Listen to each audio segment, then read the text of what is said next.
Lundi 29 décembre 2025, vous écoutez le programme du studio Kalangu. C'est l'heure du journal en français à la présentation Assoumana China. La présidente du Fonds de solidarité pour la sauvegarde de la patrie a animé un point de presse ce matin. Les détails dans cette édition. Réunir tous les pays autour d'une discipline, renforcer les liens entre les différentes générations, mais surtout renforcer la cohésion sociale entre les Nigériens. Seule la lutte peut le faire, nous rapporte Seni Adamou Sidoy que vous allez suivre dans cette édition. Voilà pour les titres, les détails dans un instant.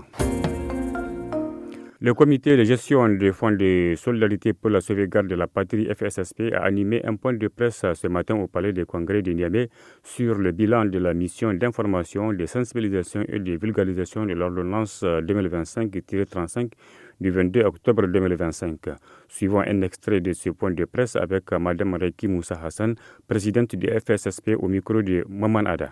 Nous avons pu collecter 712 690 665 francs CFA, dont 25% pour la région de Niamey, 19% pour la région d'Agadez, 18% pour la région de Tillabéri, 15% pour la région de Dosso, 10% pour la région de Tawa et le reste est reparti entre les régions de Zender, Maradi, Difa et la diaspora. C'est plus de 50 000 Nigériens que nous avons rencontrés à l'occasion des 55 activités que nous avons menées.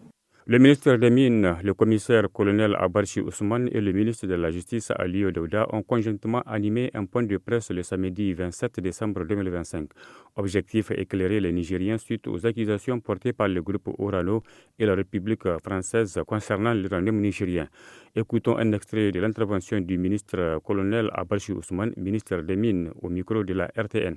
Les ressources du sous-sol appartiennent aux États et aux peuples auxquels elles sont rattachées. Et leur exploitation ne peut se concevoir durablement sans équité, transparence, responsabilité et respect. Le Niger n'a pas choisi la polémique, il choisit la clarté. Il ne répond pas à des slogans, il répond par le droit, par les chiffres, par l'histoire.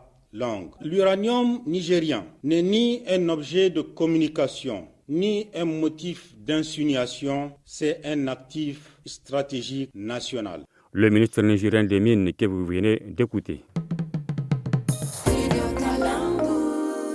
La lutte traditionnelle s'est achevée ce dimanche avec le sacre de Nourou Hassan de Tawa. Cette discipline qui est le sport roi au Niger vise à renforcer la cohésion sociale entre les communautés, indique Seni Adamou Sido, chef du service régional du sport de Dosso.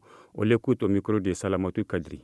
La lutte traditionnelle n'a qu'un seul objectif, c'est la cohésion sociale. La victoire, certes, elle est importante, mais ce n'est pas aussi importante que la cohésion que nous recherchons. C'est pour ça que l'État est en train d'investir beaucoup de sous dans l'organisation de la lutte traditionnelle. Et vous avez vu, on a les 8 régions qui sont là, vous avez vu le brassage, vous avez vu tout ce qui se passe. On ne peut pas empêcher aux spectateurs de crier, de faire tout ce qu'ils veulent. Ça, c'est normal, c'est vraiment la fougue de la victoire. Ça, il n'y a pas de problème. On ne doit pas faire un procès d'intention et on doit se dire que c'est le Niger qui gagne. Un atelier de formation de 3 jours en faveur des agents du code rural a pris fin ce dimanche à Tirozérine dans la région d'Agadez. Ils sont au total 16 agents des services du code rural venus de différentes communes de la région d'Agadez. Yacouba Momouni, cadre du secrétariat permanent du comité national du code rural, nous en dit plus sur l'atelier au micro d'Ahmed Felan.